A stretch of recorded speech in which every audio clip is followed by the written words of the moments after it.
સગા શ્રી રામ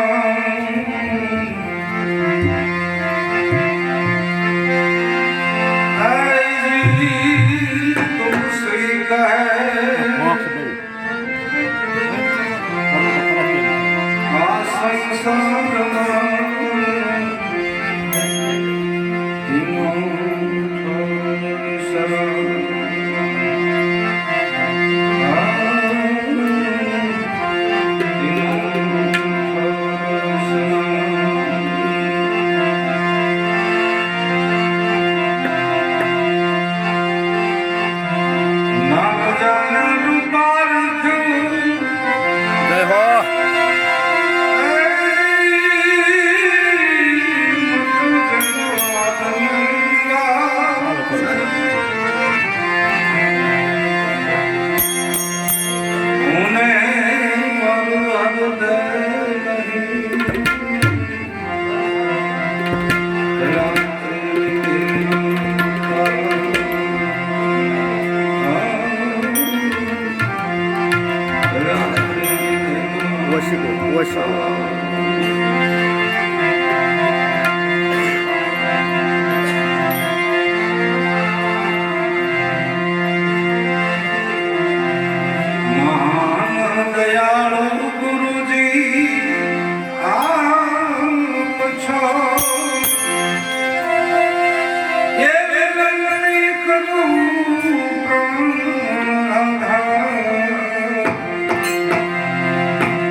ભવસાગર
સંતો અને મહાપુરુષોએ પોતાના સદગુરુને પ્રાર્થના કરી છે, અરજુ ગુજારી છે કે હે સદગુરુ,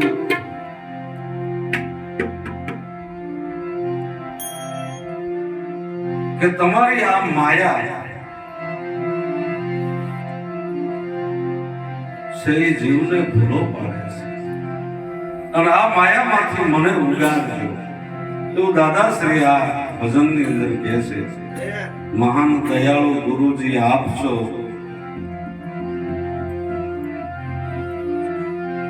તમારા ઉગર્યા અમે ઉગરીએ. અને જે સંતોએ સદગુરુને અરજુ ગુજારી છે ને, અને એની અરજ સદગુરુએ સાંભળી છે.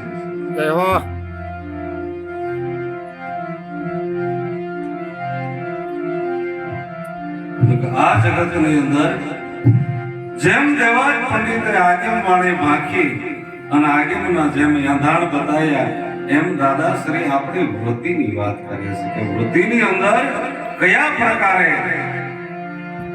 આપણી સ્થિતિ છે એની વાત કરે છે કે મોહ માયાનો બહુ ઉત્પાત છે, જેમ કામે ઘેરો સંસાર. એટલે આપણને એવું થાય કે દાદા એવું કહે છે કામે ઘેરો સંસાર, એટલે જીવને અનેક પ્રકારની કામના વૃત્તિની અંદર પ્રગટ કરે છે કે મારે આ મેળવવું છે, આ મેળવવું છે.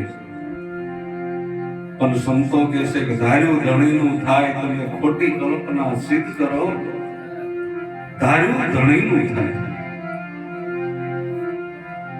જે સ્થિતિની અંદર અત્યારે પ્રવૃત્તિમય યુગની અંદર માણસ જે પ્રગતિ કરી રહ્યો છે, એની અંદર સંતો કે જો ભજન ભૂલાઈ જાય છે ને, તો એક દી આ જીવનું પતન થાય છે. ભજન નો ભૂલાય એના માટે સંતો યાદી કરાવે છે. મોહ માયાનો બહુ ઉત્પાત, કામે ઘેરો સંસાર, તમારા ઉગરિયા ઉગરીએ ગુરુ વિના કેમ કરાય. અઠે અઠે અને હનુમાને ભવસાગર તરવા માટે આપણે નીકળ્યા છીએ, પણ સદગુરુના આધાર બન્યા આ નાવડી ક્યાં જઈને ઊભી રહે. જય હો. નરસિંહ મહેતાએ કીધું કે ભવસાગરમાં ગુરુ નાવે સડી, તો સહજમાં આવ્યા સાગર પાર. મારી હોળીને હેલા નવ નડ્યા, કારણ કે સદગુરુ સાવધ રાખનાર.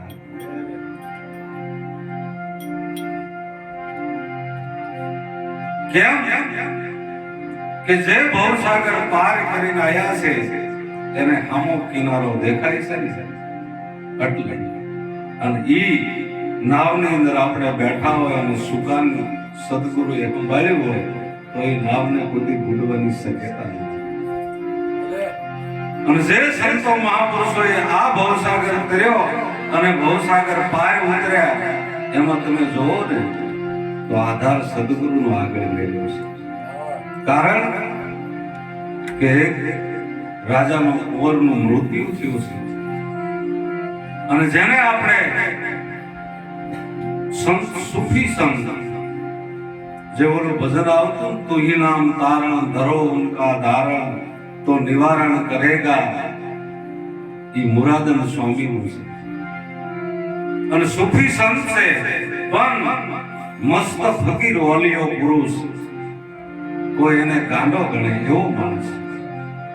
પણ રાજાના કુંવરનું મૃત્યુ થયું એટલે એકથી કોઈ સંતો ઈર્ષા ભાવ વાળા હશે, એને એમ કીધું કે મહારાજા આ તમારો કુંવર રહ્યો ને બેઠો થાય છે. કે કેમ? કે કોઈ સંત મહાપુરુષ આવી અને આ તમારા દીકરાને જીવનદાન આપી શકે. કે અત્યારે આ પૃથ્વીની અંદર આવા સંતો છે? તો કે હા. અને ત્યારે કે કોણ એવું છે? તો જે ઈર્ષા ભાવ વાળા હતા એનાથી કઈ થાય એવું નતું, એટલે એમ કીધું કે આપ મુરાદનને આગળ કરો. મુરાદનને આગળ કરીને કહે છે કે બાપુ આ રહ્યા ને તમારા દીકરાને બેઠો કરી શકે. મુરાદનને બોલાયા, આવીને કે હે પરમાત્મા, હે ખુદા, જો આની આયુષ હોય તો આ છોકરો બેઠો થાય. જો આની આયુષ હોય તો આ રાજાનો કુંવર બેઠો થાય. 3 વખત કહી અને મુરાદાનંદ સ્વામી કહેશે કે મહારાજા આની આયુષ પૂરી થઈ ગઈ છે.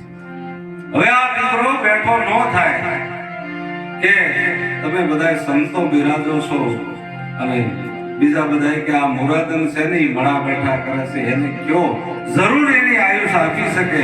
અને ત્યારે મુરાદન સ્વામીને એમ કહેશે કે બાપુ તમારાથી તો બધી સત્તા છે, તમારાથી નો બેઠો થાય એવું બને નહીં. અને ત્યારે મુરાદન સ્વામી શું કહેશે કે મારું મન મારી વૃત્તિ કાયમની માટે જો આત્મ સ્વરૂપમાં રહ્યો, મારા સ્વરૂપની અંદર કાયમની માટે સ્થિર થઈને રહ્યો હોય ને તો આ કુંવર બેઠો થાય. એટલે કહેશે કે હું આત્મા છું, હું આત્મા છું. અને ત્યારે એ દીકરાની અંદર પ્રાણ સંસર્યા અને બેઠો થયો. એ દીકરો બેઠો થયો એટલે બધા કહેવા લાગ્યા કે રાજા આ તો એમ કહે છે હું ભગવાન છું, હું ભગવાન છું એવું કહે છે. અને ત્યારે એ મુરાદનને એમ કહે છે કે મૃત્યુ દંડ આપે છે. તો જગતની અંદર જે મહાપુરુષો હાસુ બોલ્યા ને એને મૃત્યુના દંડ આપ્યા છે, ફાંસીએ ચડાયા છે, સૂળીએ ચડાયા છે. પણ છતાં એ પોતાના સ્વરૂપમાં કાયમી માટે મશગુલ બની રહે છે. અને છેલ્લા શ્વાસ સુધી એને એમ કીધું મેં મોહમ્મદ મેં રસૂલુલ્લાહ अल्लाह ही सुनता मिलावेगा, कोई 52 हरफ का कोटा करके ऐसा प्याला पिलावेगा. मैं मोहम्मद मैं रसूलुल्लाह अल्लाह ही सुनता मिलावेगा, 52 हरफ का कोटा करके कोई ऐसा प्याला पिलावेगा. આ સ્થિતિમાં સંતો રહ્યા ને એને જગતે સ્વીકાર્યા નથી. જગતે તો એને ગાંડો કર્યો છે. એટલે દાદાજીએ આ ભજનની અંદર અરજ ગુજારી છે કે મહાન દયાળુ ગુરુજી આપ છો. આ ભવસાગર ભરપૂર ભર્યો છે, જો તમે ઉગારો ને તો ઉગરીએ. અને એવી સ્થિતિની અંદર સંતોએ સદગુરુને આગળ રાખ્યા કે કે હું કાંઈ કરનારો નથી, મારો સદગુરુ છે, મારો સદગુરુ સમર્થ છે. એટલે દાદા કહે છે કે લાઈ ઘરો ઘર લાગી રહી, કલ્પના વધી ગઈ અપાર. અત્યારે તમે જોવો ને તો કોઈ માણસને ભજન ગમતું નથી. એનો પ્રકાર શું છે કે લાઈ ઘરો ઘર લાગી રહી છે. વૃત્તિની અંદર અનેક પ્રકારના સંકલ્પ વિકલ્પ ઉઠે છે. જેમ પાણીની લહેર આવતી હોય ને રેતીની અંદર વીડો ગાળો અને ગમે એટલો ઉલેસો ને તો એનો પાર ન આવે. એટલી વૃત્તિની અંદર સંકલ્પ અને વિકલ્પના મોજા ઉછળે છે. પણ એ મોજા એમ સમાય એવું નથી. પણ સંતો કે એ મોજાને સભાવવા હોય તો એ વૃત્તિને તમે સત્યનું સિંચન આપો. જય હો. અને સત્યનું જ્યારે સિંચન એ વૃત્તિ કરશે ને એટલે એનામાં ખોટા સંકલ્પની વેળાએ ક્ષમતા થશે. સત્યનું સિંચન એટલે સંતો મહાપુરુષો એને નામ ભજન કહે છે, નામનું સ્મરણ કહે છે. નામ ભજન વિના નહીં નિસ્તારા જાગી જાગી મન ક્યું સુતા, જાગ્રત નગરીને સોરનો લૂટે અને જગ મારે જંતુ. જો આવી જાગૃતિ આવી જાય તો વૃત્તિની અંદર અખંડ એક તાર જે સદગુરુના નામનો ચાલવા મળે. લાય ઘરો ઘર લાગી રહી, કલ્પના વધી ગઈ અપાર. પણ ઘરની અંદર જોવો ને તો સદગુરુના બાળકો હોય, જેના ઘરમાં ભક્તિ નૃત્ય કરતી હોય, એ ઘરની અંદર બધાના વિચાર એક હોય. અહીંયા દાદા એમ કહે છે કે લાય ઘરો ઘર લાગી ગઈ, કલ્પના વધી ગઈ અપાર. મત વિરોધ બધાના મનના જુદા જુદા, આ બધા છે માયાના વિચાર. અને માણસને અત્યારે માયા મેળવવી કેટલો જ પ્રયત્ન છે. માયા ક્યાંથી મળે? માયા બળી મોહની, એના વજરના ગાળા હાંગો કે હલવાના કાંઈક બાદ કાંઈક લાઈ ઘરો ઘર લાગી રહી કલ્પના વધી ગઈ અપાર, મત વિરોધ મનના જુદા જુદા આ બધાય છે માયાના વિચાર. પછી શું કહે છે કે આનો પ્રકાર કયો છે કે ભજન કરવું ભૂલી ગયું, એટલે આ બધી સ્થિતિ ઊભી થાય છે. ભજન કરવું ભૂલી ગયો, સમર્યા નહીં સર્જન હાર, તૂટે નહીં વાસના મન તણી, રહે આ માયામાં મન. તો સંતો મહાપુરુષો ભજનની યાદી અપાવે છે અને કાયમની માટે ભજનની અંદર મન રહે ને તો જે આ ઈશ્વરની માયા છે ને, હરિની માયા બહુ બળવંતી પણ નામ ભજનથી માયા શેકી દે છે.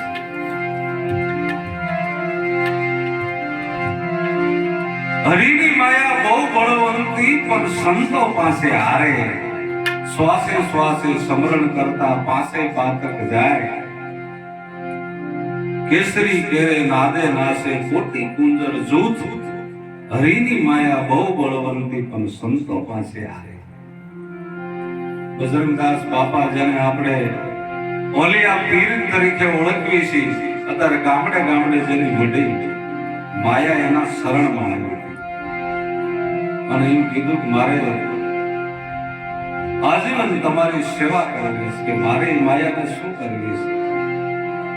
અને એમ કીધું કે હું દાસી બની અને તમારા શરણમાં રહીશ.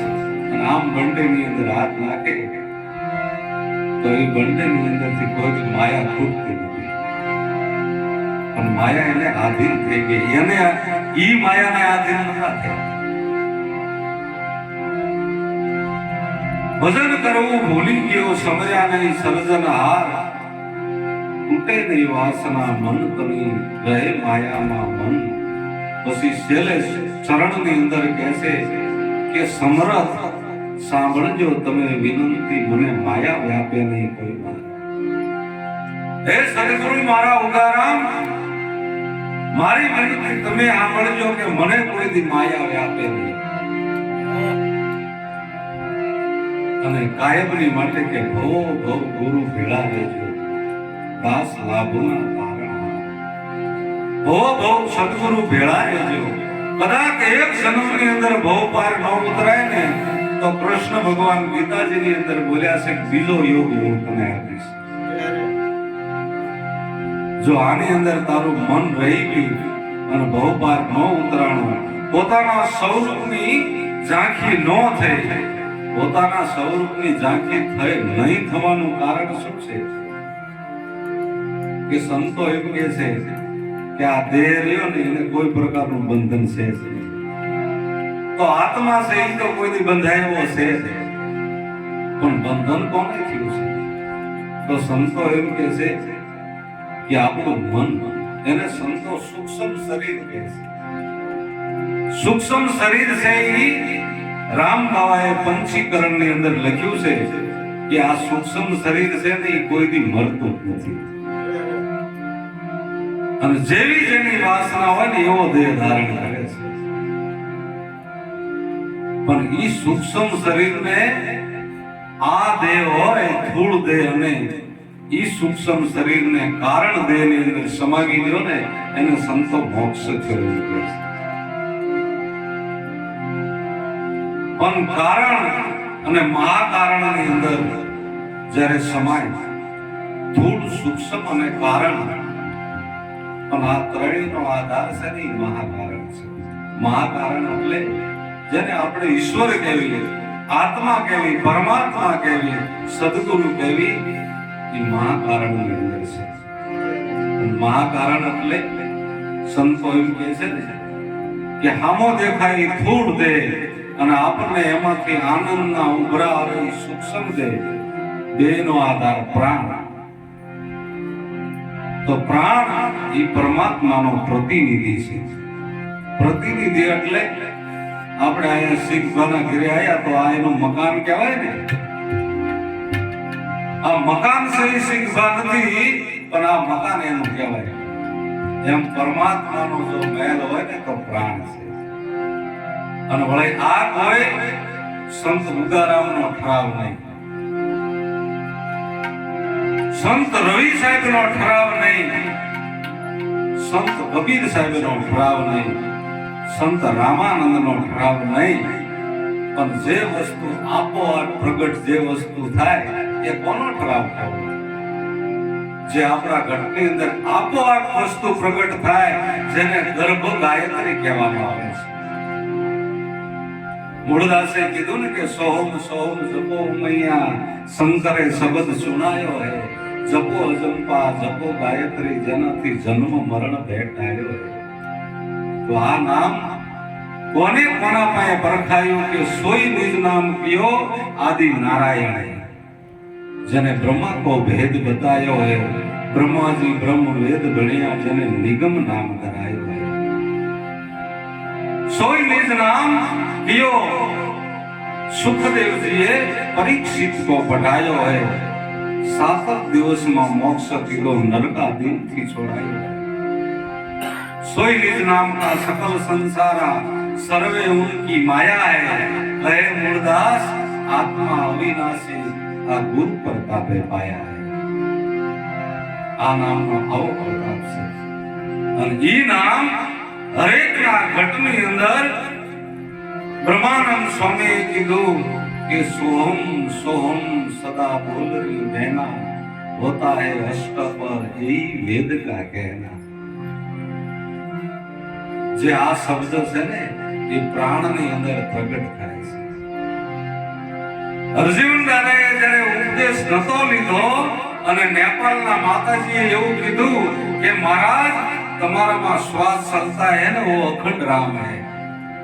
અને અર્જુન દાદાએ અખંડ એક જ ધારી પોતાની દ્રષ્ટિ જ્યારે શ્વાસની અંદર રાખી તો ગુરુગમ નતા લીધા એની પહેલા એને આ નાદ સંભળાવ્યો. આ નાદ જ્યારે સંભળાવવા માંડ્યો અને અંતરથી પ્રેરણા થઈ કે મહારાજ હજે આ સોહમના સ્વામી કોઈ મળે એવા સમર્થ સદગુરુ તો તમારો મેળ આવે. ત્યાંથી અર્જુન દાદાએ ખોજ કરતા કરતા સંત શ્રી ઉગારામ બાપાનો ભેટો થયો અને ત્યાંથી એને આ માર્ગ પ્રાપ્ત થયો. તો આ કોઈનો ઠરાવ નહીં, કોઈ સંપ્રદાયનો ઠરાવ નહીં, પણ આપોઆપ જે વસ્તુ પ્રગટ થાય ને એ સત્ય સનાતન આત્મધર્મ મારો અને તમારો આખા જગતનો એક જ ધર્મ છે અને એ આત્મધર્મ છે. અને બધાએ ગમે એ સંપ્રદાય હોય ત્યાં એમ કહેવી કે આત્મનો ધર્મ એટલે કોઈ સંપ્રદાયમાં ના ન. તો આપોઆપ આ જે વસ્તુ પ્રગટ થાય છે એને અરજી કરે છે સમર્થ સાંભળજો વિનંતી, મને માયા વ્યાપે નહીં કોઈ વાર, દાસ લાગુ કે ભવો ભવ ગુરુ ભેળા રહેજો, એમ દાસ લાગુ હરે